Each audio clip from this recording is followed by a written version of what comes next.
Tu veux investir en bourse mais t'as pas assez d'argent? J'ai la solution pour toi. C'est le jour 11 sur 365 pour que je t'apprenne à investir de A à Z.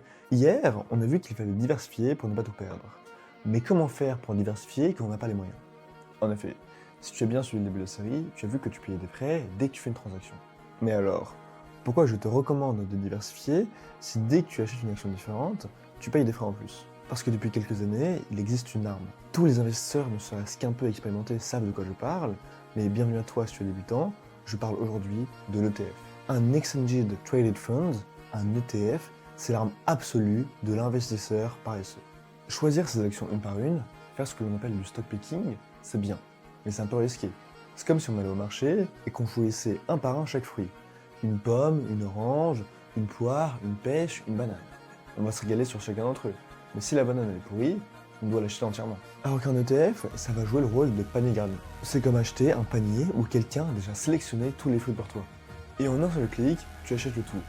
Et lui, dans tout ça, c'est qu'il a sélectionné, mais il a aussi alloué les parts les plus importantes aux fruits les plus gros et les plus délicieux. Comme on a vu ensemble ce que c'était le indice, si c'est pas le cas, tu peux t'abonner pour ne rien rater, tu sais ce que c'est le S&P 500. Et ben il y a plein d'ETF qui vont traquer cet indice du S&P 500, les 500 plus grosses entreprises américaines.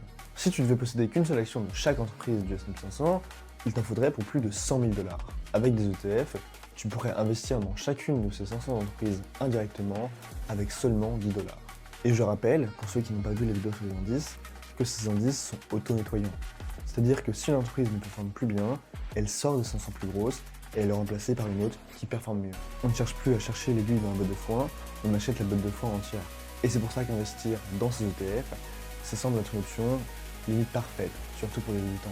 Mais si on verra dans les épisodes qui arrivent que cette technique, elle a du vice. Mais pour que je t'explique tout ça et que tu ne manques pas cet épisode, il faut que tu t'abonnes. Donc si tu ne veux pas rater ça, abonne-toi.